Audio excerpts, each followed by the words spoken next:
നമസ്കാരം. എല്ലാവർക്കും നല്ലൊരു ദിനം ആശംസിക്കുന്നു. ഇത് റോബിചായൻ്റെ മമ്മി നട്ട പ്ലാവാണ്. ഇത് ചിപ്സ് ഉണ്ടാക്കാനും വേവിക്കാനും ഒക്കെ നല്ലതാണ്. വരിക്കയല്ല, കൂഴച്ചക്കയാണ്.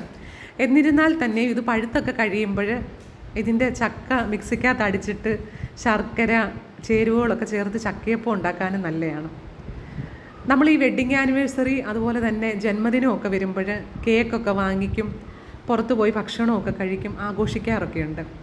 പക്ഷേ നമ്മൾ ചെയ്യേണ്ടത് എന്താണെന്ന് വെച്ചാൽ ഇതുപോലെ ഒരു തൈയൊക്കെ വാങ്ങിച്ച് നടണം. നമ്മുടെ അടുത്ത തലമുറയ്ക്ക് വേണ്ടി, നമ്മുടെ ഭൂമി നശിച്ചു പോകാതിരിക്കാൻ വേണ്ടി മരങ്ങളൊക്കെ നമ്മൾ നട്ടുപിടിപ്പിക്കണം. അപ്പോൾ ഈ ചക്ക കണ്ടപ്പോൾ എനിക്കൊരു മെസ്സേജ് കൂടെ കൈമാറണമെന്ന് തോന്നി, അങ്ങനെ ഞാൻ പറഞ്ഞതാണ്. ഒരുപാട് വിലയൊന്നും ആകത്തില്ല ഒരു തൈയൊക്കെ നഴ്സറിയിൽ നിന്ന് വാങ്ങിക്കാൻ. ഇപ്പോഴത്തെ തൈ എന്ന് പറയുന്നത് വളരെ നല്ല തൈകളൊക്കെയാണ്. കുഴിച്ചു വെച്ചാൽ തന്നെ നമ്മൾ അത്യാവശ്യം വളങ്ങളൊക്കെ ചെയ്ത് കൊടുത്താൽ തന്നെ അതിൽ ഫലങ്ങളൊക്കെ ഉണ്ടാവുന്നതാണ്. പിന്നെ ചക്ക എന്ന് പറയുന്നത് എത്ര കഴിച്ചാലും നല്ല രുചികരമായ ഭക്ഷണമാണ്. പ്രകൃതിയിൽ നിന്ന് കിട്ടുന്നതാണ്, മായമൊന്നും ഇല്ലാത്തതാണ്. കാരണം നമ്മളിതിന് പ്രത്യേകിച്ച് വളങ്ങളൊന്നും ചെയ്യാറില്ല. നമ്മുടെ കരിയിലയൊക്കെ ഉണങ്ങിക്കഴിയുമ്പോൾ അതിൻ്റെ ഇലകളൊക്കെ വീണ് അതിൻ്റെ പുറത്ത് മഴയൊക്കെ പെയ്ത് അതൊക്കെയാണ് ഈ പ്ലാവിൻ്റെ ചോട്ടി വളവായിട്ട് കിടക്കുന്നത്. അല്ലാതെ നമ്മൾ കീടനാശിനികളോ കെമിക്കലുകളോ ഒന്നും വാങ്ങിക്കാറില്ല. അപ്പോൾ മായമില്ലാത്ത ആയത് കാരണം എല്ലാവർക്കും ഒക്കെ കഴിക്കാം. പ്രമേഹ രോഗികൾക്ക് കഴിക്കാം. ക്യാൻസറിനെ പ്രതിരോധിക്കാനുള്ള രോഗപ്രതിരോധ ശക്തിയൊക്കെയുണ്ട്. അങ്ങനെ ചക്കപ്പുഴുക്കെല്ലാം ഉണ്ടാക്കി കഴിഞ്ഞ് ഞാനത് കുറച്ച് ചിപ്സ് ഉണ്ടാക്കാനും എടുത്തിട്ടുണ്ട്.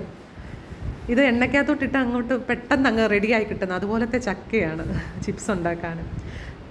അങ്ങനെ ചിപ്സൊക്കെ ഉണ്ടാക്കുവാണ്. നല്ല ചൂടൊക്കെയാണ്, എന്നാലും കുഴപ്പമില്ല. പിന്നെ എല്ലാവരും ഒക്കെ സുഖമായിട്ടൊക്കെ ഇരിക്കുന്നെന്നൊക്കെ കരുതുന്നു. ഇപ്പോൾ ഒരുപാട് ദിവസമായി വീഡിയോ ഒക്കെ ഇട്ടിട്ട്, പിന്നെ സമയക്കുറവ് കൊണ്ടൊക്കെയാണ് ഇടാത്തത്.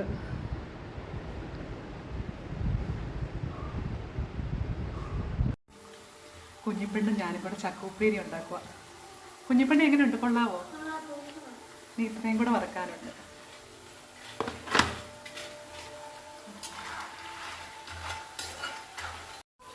നല്ല ചൂടെടുത്തിട്ട് വയ്യ, വിറകടുപ്പിൽ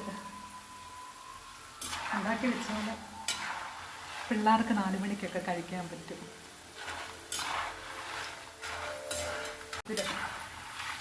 എന്തോ ഒരു വെയിലാണ്, മഴ പെയ്താലും ഭയങ്കര ചൂടാണ്.